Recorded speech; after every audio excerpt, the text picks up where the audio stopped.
A pastor asked a neighboring pastor to cover the Sunday 12 o'clock Mass. So he said he'd be delighted. So the visiting priest gets up there and begins his homily and goes on and on and on and on and on and on and on and on. And all of a sudden from the back of the church, the pastor yells out, "Amen, Pharaoh." So the visiting priest just keeps going on with his homily. And here's a few minutes later, "Amen, Pharaoh." Priest keeps going on with his homily. And a third time, the pastor from the back of the church yells out, "Amen, Pharaoh."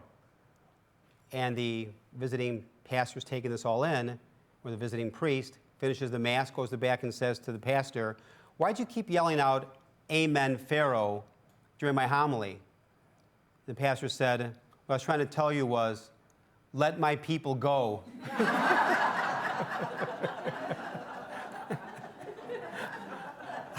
I promise to let you go within a half hour, all right?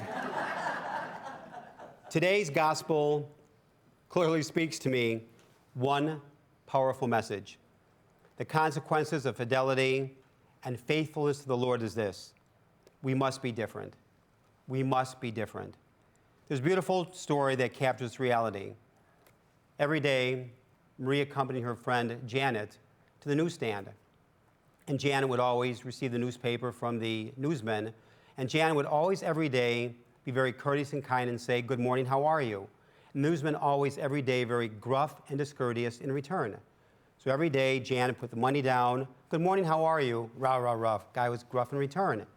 So the two ladies are walking to a street one day, and Marie once asked Janet, "Are you always so polite to him every day when you put the money down?"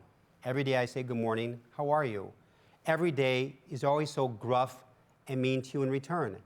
Every day he's gruff and mean. And she said, "Why are you always so nice to him? He's always so gruff and mean to you." And she said, "Because I'm not going to let him decide how I'm going to act. I'm not going to let him decide how I'm going to act." What does it mean to be a follower of Jesus? We need to sense the value of our own selves. We need to sense the value of others.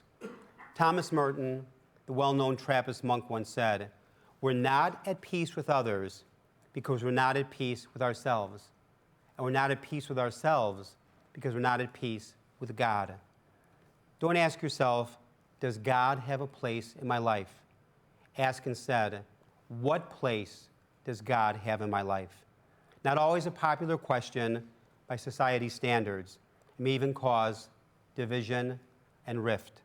Remember this: no one can go back and start a new beginning. But starting today, you can make a new ending.